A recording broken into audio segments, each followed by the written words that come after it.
Do you think life is simpler as time evolves? For some, it can be more complicated when facing issues about health, estate plans, probate, long-term care, and more. That's why Attorney-CPA Joe Cordell hosts ElderTalk with TuckerAllen, providing intelligent answers for those thinking about their future. Here's Attorney-CPA Joe Cordell. Welcome to another episode of ElderTalk. As always, we bring you useful information, and this week is no exception, particularly for seniors in the area that are looking for things to do. Wonderful resources that can challenge them, that can give them the opportunity to travel, keep them fit and healthy. Jill, introduce our guest today. Yes, we have Maggie Simpson, who is from the St. Louis Activity Center, which has been around for a very long time. I didn't realize this since 1954. Is that correct? Correct. 54. And how did it get started? The city of St. Louis, we are the only building that they have financed specifically for seniors. Now, where is this exactly in the city? I mean, ballpark? On Arsenal and Sublette. Okay, all right. In South City, okay. In South City. So this started, though, in 54. Correct. And this falls under the heading of what we'll call senior activity centers. Yes. And there's more than one, though. I mean, the one that you're affiliated with is the one in South City, but yes. Are there others around the area? There are senior centers in all areas of the county, St. Charles County, Jefferson County, all across the state. Senior centers are offered. Is there one in West County, for example? Yes, there is one in West County. There's U-City, Ferguson, Florissant, South County, Hillsborough. So tell our audience, though, what this is, a senior activity center. They may not be familiar with this term, or perhaps they've heard it, but they don't know what it is. Senior centers are set up for socialization, meals, transportation, health and wellness for your seniors, because depression affects a lot of your seniors because they sit at home, they're lonely, and in today's world of social media, your seniors need to connect on a human level. We're not accustomed to merely having social media. Going online and connecting, right. We need an actual relationship. And you're really vulnerable to becoming isolated when you retire because you're not pulled into the workplace, for example. Well, and for myself in particular, my world changed. And when I retired, many of my friends did not retire. And I've built an entire new network of friends that I now have a common life with. Well, how did you discover the Senior Activity Center? My brother was familiar with it, and he suggested that I go over. And fortunately for myself, I'm a very outgoing individual. I can tell that. Yes. You're here. And so it's also, I think, very difficult for many seniors, and especially men. They've worked at the same company their entire life. And they identify with their jobs, sure. They've lived in the same home. They've gone to the same church. So to walk into a new space is very difficult. That's a good point you make about men. I mean, because it is true. They even say that one reason that divorce is especially hard on guys is that their wife is often their best friend. Right. I mean, their wife is often the only person that they'll share really intimate stuff with. I mean, they'll have buddies that they may drink a beer with or something, but there's not that relationship that women often have, and women will have it with several women. Yes, that's sisterhood. So I can imagine when guys retire that they're going to be more predisposed to sort of withdraw into this isolated world involving the home more than perhaps a wife would. Correct. Several of the men, when I first went to the center, because we also have pool tables, and the one man that I befriended, he did open up to me in that capacity. And he said, you know, it's nice to have a friend that I can call and I can talk to. He said, because you lose contact with people when you're a man and you retire, because most of your buddies are people that you work with. Right. And so often, when you lose a spouse, there's that loneliness, especially, I think, for men. So at the senior activity centers, I'm curious what the profile would be of many of the people. Would you say that most are single or especially perhaps recently widowed or widower? Or? I would say we have more widows and single individuals than we do couples. But we do have a number of couples because we have activities offered to every possible scenario that you can think of. Do you have a lot of relationships that form, and perhaps lead into marriage for the people? We have. We did Really? have a couple. We had a couple. She just turned 84, and he's 96 now. Oh, bless their And heart. I believe they married 3 years ago. He had Wow. been widowed for a long time, and she had been divorced for a very long time. And it was funny because I remember one of our friends said the husband said, "Oh, I have a young wife now." Yeah, a younger Now, it woman. is sad because he just recently went into assisted living, but she goes and they can still spend quality time. But yes, we offer Friday night dances, and I think that's where some of those relationships build. And then for myself, I have 2 male individuals who are single and childless, and we go on bus trips with the center, but we've also gone to Branson and New York City on our own. Wow. And we're going to Canada together through a travel agency. And these are relationships that develop through the Senior Activity Center. Yes, we didn't know each other at all. It seems like it's almost like going back into high school for seniors, wouldn't you say? Oh, it is. It's a fresh start, right? From It is perhaps because what you get up every day and you say, okay, what am I going to do with my life now? Right. What am I going to do with my life now? And so for me, the senior center not only became a place to build these new relationships, but also it gives me the opportunity to give back in life. Sure. I can understand that. Because we have one lady that I because we also have groups within the groups. Not that you have cliques, but you have individuals. Oh, come on. Yeah, right. Well, I don't think we can get away do. from that. But for instance, we have a group that will go out to dinner together and we'll go to the show together on our own.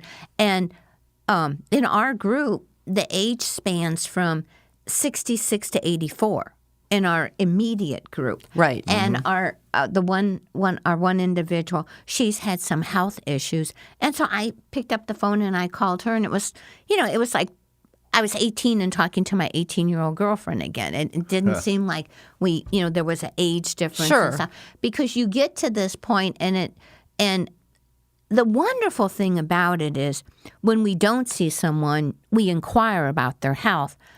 But no one comes in and complains about their arthritis and their health issues because it's like saying, of course, I dye my hair. But when you go in and you say, oh, the woman with the silver hair, because Everybody has silver everybody has that. So suddenly age, other than if someone's having health issues, it doesn't really reflect in your relationships because it's all about, oh, are we going to the show on Tuesday? Where are we going to lunch? Oh, such and such is having a sale. And so you have this common denominator. Right. And I have this attitude, and we talk about it all the time. This is where you truly live. Don't put off till tomorrow what you can do today. You've earned the right. Myself. Good advice to live by. Yeah, because I put in 45 years of working, and now it's like, okay, what do I want to do, and what haven't I had time to do with my life? Now, where did you work for 45 years? I was in the flooring industry, and I was blessed. I started out, prior to that, I was in the kitchen cabinet industry for a short period of time, but most of it was in the flooring industry. And I worked for a man named Stephen Lowy. And Mr. Lowy now is in computers. But it was just an incredible place to work because you were not allowed to call it the company. You had to call it the family. Very nice. I like that. Yeah. And we were very, very close. And the only reason the company broke up was our president passed away of cancer. Oh, and wow. I believe Mr. Lowy became concerned, and he sold us to a corporate raider. And because of our reputation, we all were able to land other jobs. Sure.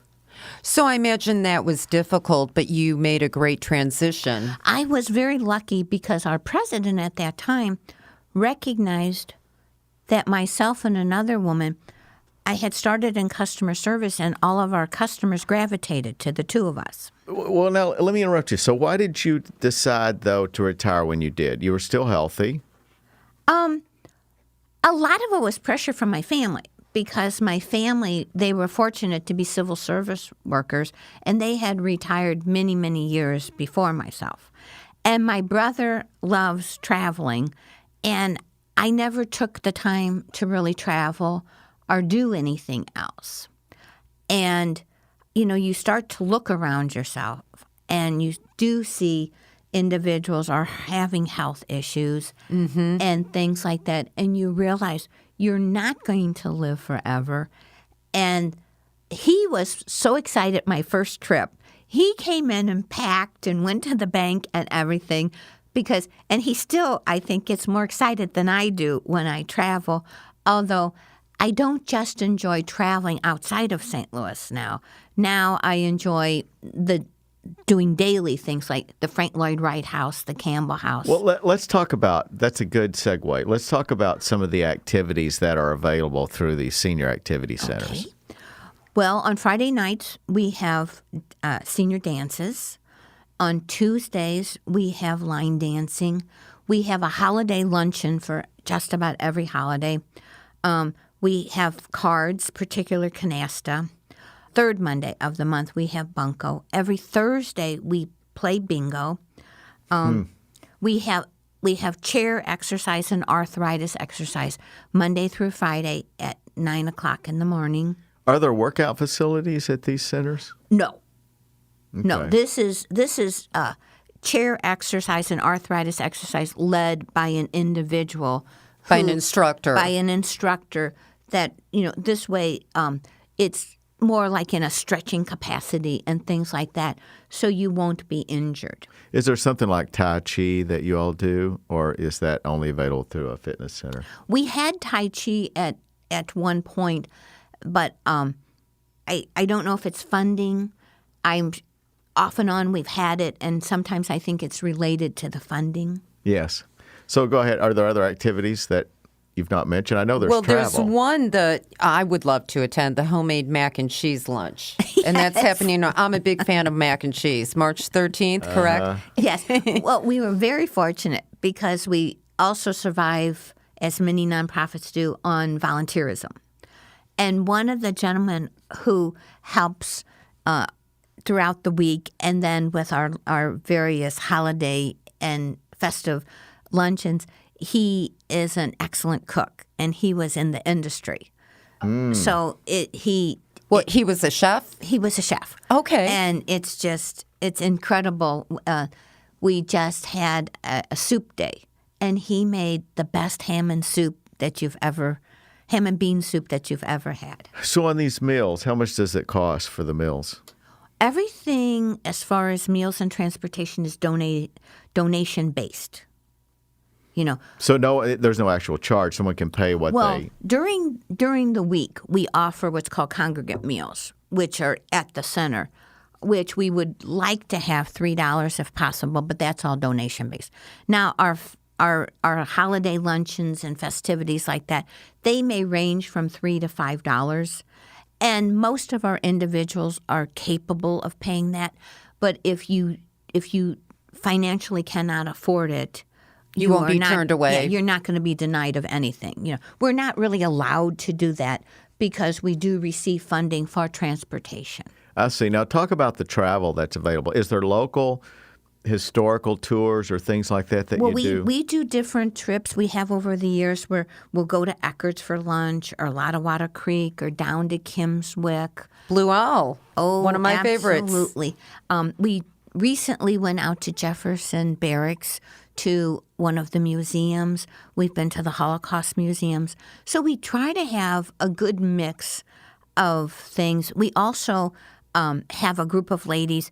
I don't know that they're in the national organization, but they call themselves the Red Hats, and they like to dress. Oh, yeah. I know about the Red Familiar Hats. with My that. mother-in-law was the Red Hat. So they try to visit a different restaurant, and have a different environment because, again, a new experience gives you something different to talk about because not being in the workplace anymore and having all of that drama that goes on with your day-to-day interactions, it gives you something else to talk about and something else to discover. Something else to look forward to as well. So talk about the travel outside St. Louis area.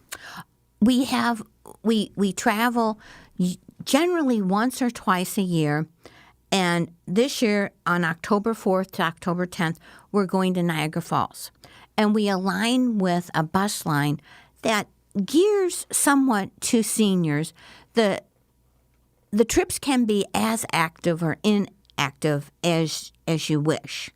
So, and they're very economical. And so we offer this because this also becomes a fundraiser for us also, because as a nonprofit, you're looking at every venue you can to raise money. And then To fund the trip, correct? Well, for the individuals? the trip brings in revenue for the center. Oh, okay. Right. And so how many people will typically go on a trip? I would say we try to stay at about 36 is comfortable, but we went to Cape Cod, and I believe we had 44. And what was that like? That was it was phenomenal. We went to Cape Cod, Martha's Vineyard, Plymouth It's hard to do Rock. that on a budget, but I guess you all did. Well, like I said, the tour company that we align with, well, what they do, because they specialize in these bus trips, so they have phenomenal negotiated pricing. Also, what was really cool, when we were going to Cape Cod, it was Labor Day. And everyone from Boston and New York who have their summer homes shut it down that day because 3 weeks after that, everything shuts down because of the weather. And we were going over the bridge on the bus, and there must have been a 10-mile line at 5 o'clock that night because they had all closed down. Wow. So they said if we had been there the Thursday before, there would have been college students directing traffic all over the island. But we got to take advantage. The shops were 75% off of everything because in 2 to 3 weeks, everything was closing down. Very nice. So your timing was perfect. So they time everything. And the same thing happened when we went to Mount Rushmore and we were in Deadwood. They time things to where there's a lull, but you still get to take advantage of it, but then they're negotiated pricing. It's probably a little bit in the off season too, right? Yeah, right. In this case, we were like just the day after the off season, so we were able to really take advantage of everything. And Maggie, what type of feedback are you getting from those who attend the center?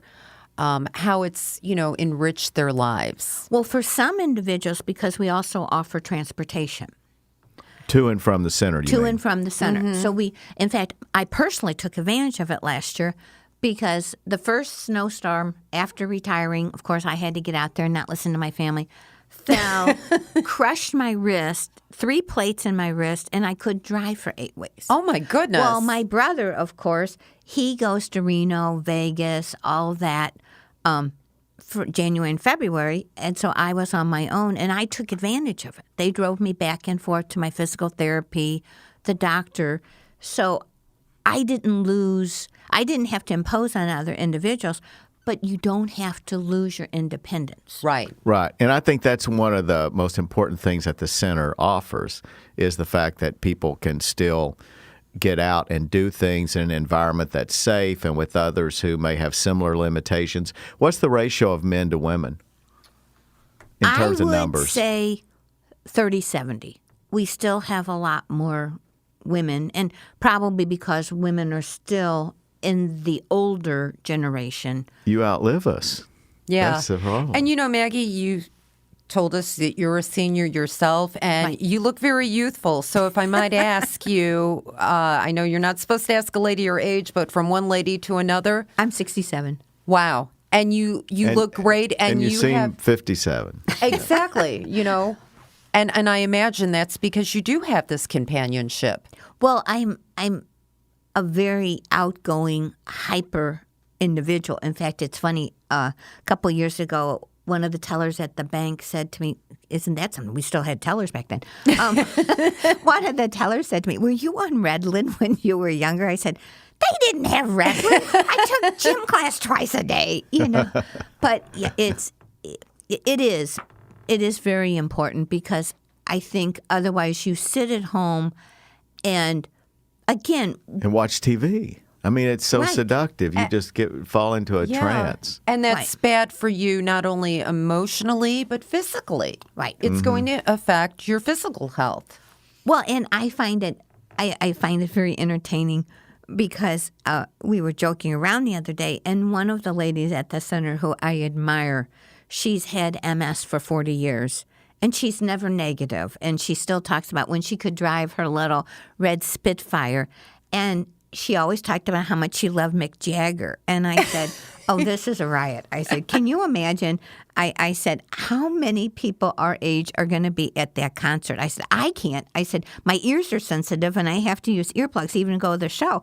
I said, "So my ears couldn't take it." I said, "You're going to really have a dramatic age difference in that concert, Yeah. But we talk about things like, we'll talk about what downtown St. Louis was like in the 60s. Or we talk about how much we miss The old famous bar. the old famous bar, and how much we missed the Admiral. And, Yes. and we still talk about all of that as if we're still reliving. And that's how St. Louis was. And, we talk about all of the things that the younger generation can't experience, and we were capable of experiencing, Yeah, yeah. A lot of changes happened. So you think then that these senior activity centers offer more than just the opportunity to travel, the opportunity to engage in activities, but you've emphasized the relationship aspect. Oh, it's very important, because you build relationships. It's almost like a lifetime relationship that you can build with somebody that you've only known for a couple of years. And it offers another sort of family, too, I would imagine. Oh, in many cases, because a number of these widows, their children live out of town. Yeah. And for some of the individuals, too, who can't drive, this is their life now. This is their source of connecting. And so if they did not have this where they could attend every, because some of these individuals, it's even difficult for them on the weekends, or if we have a 3-day holiday, it's very difficult for them, because this gets them up and gets them out. And, they can laugh and joke and cut up. And, we make, the wonderful thing about when you reach this point in your life, you know your strengths, your weaknesses, and you know who you are. So you can make fun of yourself. It's not where you're the younger generation and you're trying to, really be someone you're not.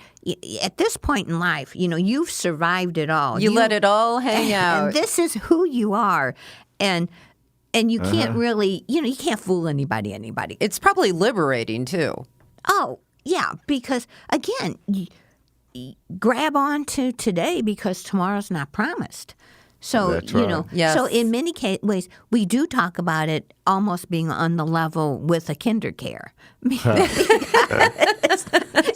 So describe the physical facilities of these buildings. Of course, you're most familiar with the Senior Activity Center in South City, but there are others around. Most of them, there's an area for your administrative help, and in most cases, it's a large room. So, one large room or several? in most cases, it's one large room. And you have tables and chairs. And in our case, we have ping pong table, pool table, a piano.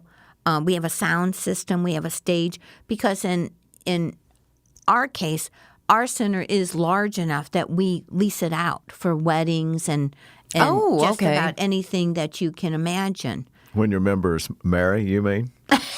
Yeah, I was just thinking that. We have, with our Friday night dances, we have had a number of relationships that have developed. And we had one 3 years ago. The lady is now 84 and the man is 96. And their relationship did blossom at the Friday night dances. Do you ever have two ladies fighting over one man? Well, from what I understand, There is a shortage of men. Yeah. from what I understand, he had dated a number of the women, and he was insisted that he wanted to get married. And some of them didn't want to get married, and then this one was the one that wanted to get married. So I think in all seriousness, I do think there was one heart that was broken. It happens at any age, doesn't it? Yes. It really does. Yes, love knows no age. You know, Yes. So if people want to find out more about the Senior Activity Center that's in their area, correct. how would they do that? Well, in the city, most of them fall under the St. Louis Area for Aging. And in the county, it's called Aging Ahead. And they have websites, and they'll refer you to a senior center. Or say, for instance, you're a widow and your husband passed and you no longer drive and you're looking for transportation. They can refer you then to the center, and the center can help you with your transportation aspect, especially for medical purposes or coming to a center or getting to a doctor. So it keeps an individual from losing their independence, which is Certainly very sounds important. like it. Yeah, it sounds like a marvelous resource that more people need to take advantage of. I don't hear a lot of people that I know over 65 that are familiar with these senior activity centers. It's a resource that's out there. It's available. It's very affordable, and it's near virtually everybody in the area. Funding is the problem. Because we're nonprofits and we're all independent, it's very difficult to advertise. And again, most of your seniors probably don't have the internet and they don't research on that level. Right. So the lesser expensive media is not really one that seniors are going to take advantage of. So everything else is more expensive. So that is one hurdle that we discuss at our center, and I'm sure that the other centers discuss it all the time, is how, and the one thing I try to tell our seniors, and I don't think they're comfortable with, is we as individuals are ambassadors to our individual centers, our centers in general. If we could find a corporation other than you, which this is wonderful exposure for us, if we could find some corporations that realize how important it is to spread the word for seniors, that would really be helpful for us. Yeah, I could definitely see that. Yeah. So maybe some good will come from this in that respect. So then that means, though, of locating the particular center that's near everyone, should they perhaps call a number that you might give them and then you could refer them? The number for our center is 314-645-3477. And we have a staff that if we are not able to help you with a certain aspect that you're discussing, we can certainly refer you to the correct person. Yeah, and they could also refer them to other centers, of course. Correct. Yeah. And I was curious, how many volunteers do you have with your particular center? And are most of them seniors themselves, or do you have people that are younger? On a regular basis, they're all seniors.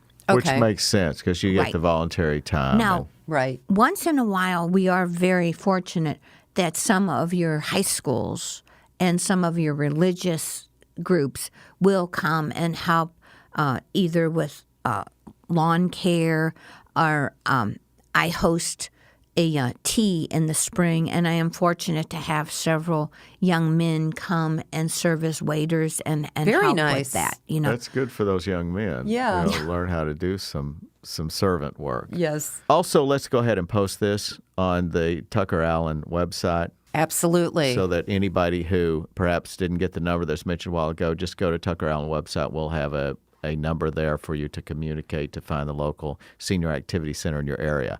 Maggie, you've been a wonderful guest. Thank you so much, and thank you for having me. Thank you for I can tell joining you're us. a true believer in this, and you're on a mission. Very passionate. Yeah, and with good cause. I can see how these senior activity centers are probably underutilized. Yeah. They are. So it's wonderful that we have people like you who are out there waving the flag and letting people know. So Maggie Simpson, we thank you for being on. So let's take a quick break. We're going to come back with our roving celebrity reporter to see what he's drummed up, what he's ferreted out for us to discuss this week. Back in a moment with ElderTalk.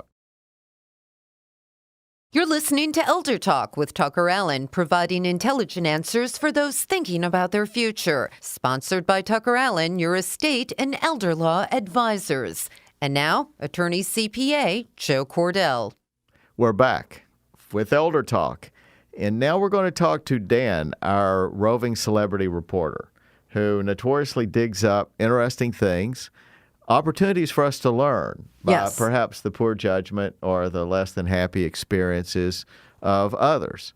So in this case, we're going to talk about someone who had authority that came by way of something we've talked a lot about here, which is a durable power of attorney. Right. You know, it's a wonderful tool, but it has potential for good and ill. And we're going to talk about a case where a power of attorney was involved, and there aren't checks and balances. And in this case, things didn't go, I suspect, as perhaps the elderly person, the trusting elderly person, would have liked. So give us an overview of this case. Okay. So the elderly person in question, her name was Marceline Carpenter. She lived in West Virginia, and her grandson, Chris Jones, was mayor, or is still mayor, rather, of a town in Tennessee called Mount Carmel, Tennessee. He had been taking care of her, allegedly, and such, and was added to her checking account in November 2014, and by December 1st, she signed over power of attorney to him. Okay, go on. And I'm going to interrupt you a few times Yeah, because these facts are potentially confusing. So we have a grandson Yes. who agrees to help his very aging grandmother Yes. take care of her stuff. Yes. And there are 3 children Yes. that are involved, one of whom, of course, is this grandson's mother. Yes. None of these 3 children, the mother or the 2 uncles of the grandson, knew that these things were happening. They Yes. apparently didn't know that this authority had been given to the grandson. Is that correct? That is what is being discussed, and yeah, they really didn't seem to really be vigilant with one another in terms of who's in charge of what, in legal documents and whatnot. Which is surprising because the 2 sons in particular were living in the same town as the grandmother. And why wouldn't the mayor, who is this grandson, share this information with his mother and the other family members that, hey, I'm doing this for grandma. Yeah. I'm her power of attorney. It leads to a lot of questions. Well, and the allegations fit into a close time period. Yes. Apparently all this occurred between, say, November of 14 and the death, which was in, January of 16. Yes. So we're not talking about even 2 full years here. We're Right. talking about a year and a few months. Yeah. And in that period of time, this grandson was given this power and authority. And then he, I assume, participated in having her admitted to a long-term care facility just a few months later, which would have been early 2015. And then she's dead a year later, right? Yeah. January 2nd, 2016. So the whole time frame here, this happens in a period of about 15 months or so. Yes. So how much money was involved? Almost $394,000. In a short period In of a time. very short period of time. At one point after signing the power of attorney, and really, according to the plaintiff of the civil suit, was displaying signs of dementia. So not necessarily having the competence to endorse the back of this check. She endorsed the back of a check for $111,000. And that was just 16 days later after she signed power of attorney to her grandson, correct? 16 days. It's one of those things where you don't necessarily, does she need to be doing that? Like, he's already has authority. I have a lot of questions about that. He could have easily just withdrawn money and gone that direction if that's what he was aiming to do. Now, he shouldn't have, because obviously his first priority should be the care of his grandmother. But her home also was sold, wasn't it? Yes, for $90,000, which I don't. Not a lot of money, but that's not a ton. It was a lot of money to her. Yeah. Sure. Yeah. And so that goes. Where did the money go? That were the proceeds from the sale. That he allegedly kept it in his account. It funded his checking account. So that money was deposited in his personal checking account? Yeah. And also a vehicle had gone unaccounted for during that time period. That belonged to the grandmother. Yes. Yes. Meanwhile, during this short period of time, the plaintiff was able to prove within the civil suit that Chris Jones, that the mayor, his contracting company, A&C Contractors, began making more frequent withdrawals between $5,000 and $7,000. So he's funneling the money through his contracting, company. Right. That's suspicious. It's very suspicious. It's very questionable behavior. And we have to be careful. You will use the word allegedly here. Allegedly. I apologize. As to each of these things. Yes. Although there was a civil suit brought by the children of the grandmother. Mm-hmm. Remember, one of these children would have been his mother of this mayor. And that the gavel went down in favor of the plaintiffs, which were the children of the deceased lady. Mm-hmm. And what did the court find? The court found that Chris Jones had to pay a total of $569,000. Wait, so $571,000. Yes. And some change. Yeah, and some change, which was the amount plus punitive and compensatory measures during which he failed to appear in court. And is there a criminal charge pending? Yes, there is. At the same time, there was a year-long Tennessee Bureau of Investigations probe that ended up resulting in him being charged with theft of over $250,000 stemming from these allegations. So, I mean, it's clear what the lesson is here.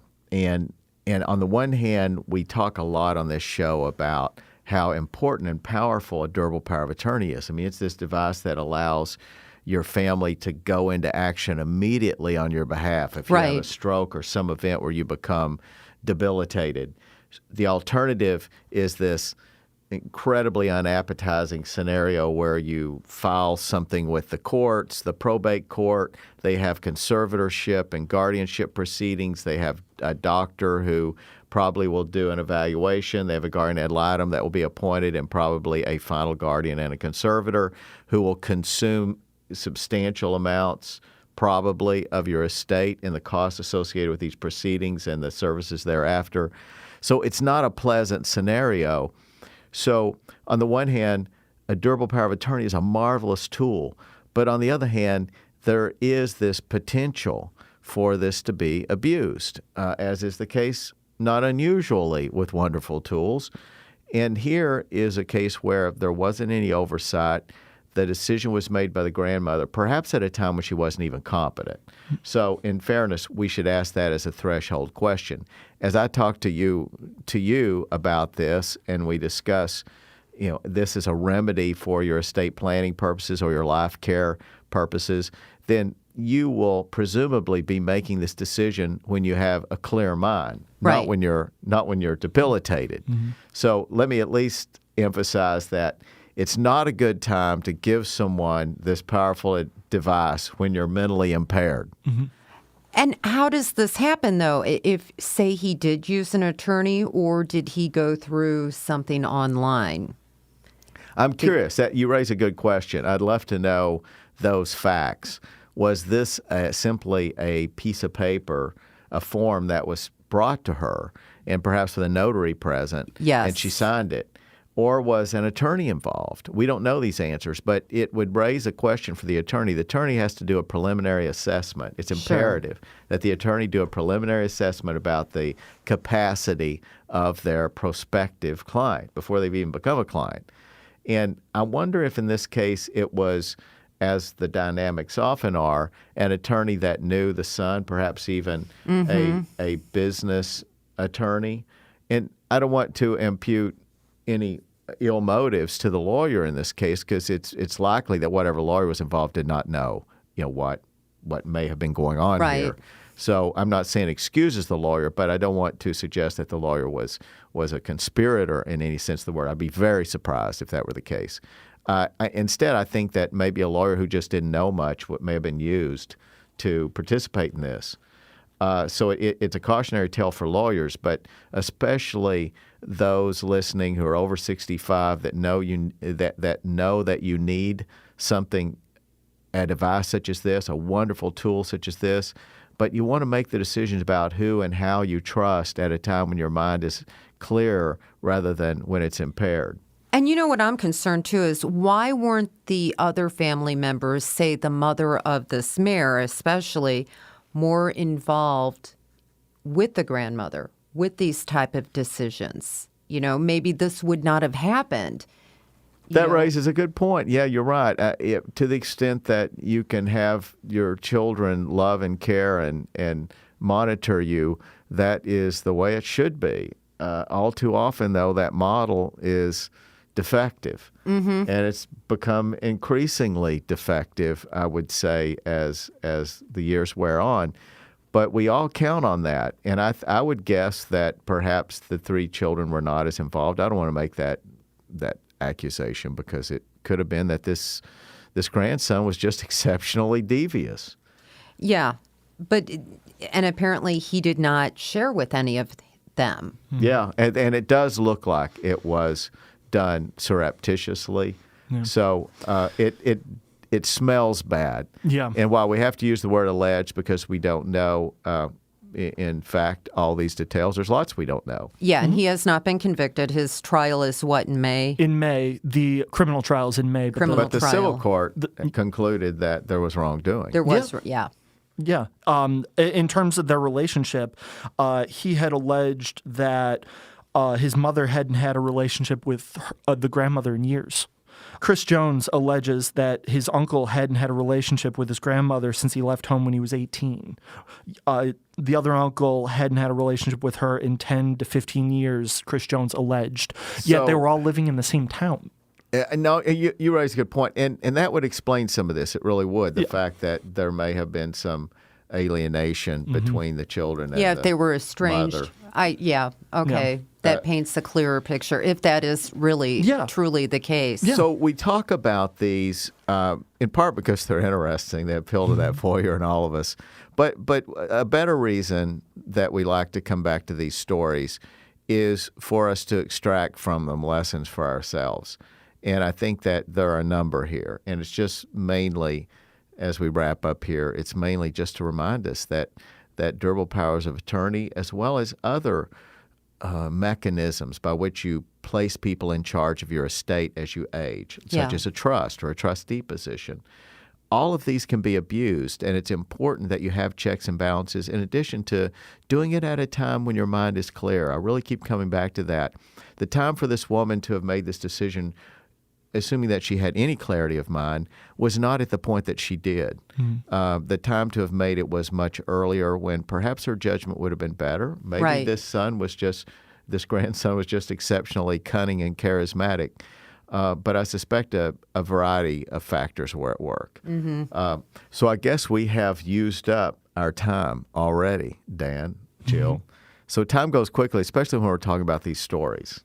Certainly does. They're just rich with interest and speculation, the many things we don't know in addition to those we do. So this has been another episode of ElderTalk. Hope it was interesting and helpful to everyone listening. Until next week, take care. You've been listening to Elder Talk with TuckerAllen, providing intelligent answers for those thinking about their future, with Attorney-CPA Joe Cordell. Sponsored by TuckerAllen, your estate and elder law advisors. For more information, visit TuckerAllen.com. Listen again next Saturday for another edition of Elder Talk with TuckerAllen. The choice of a lawyer is an important decision and should not be based solely on advertisements.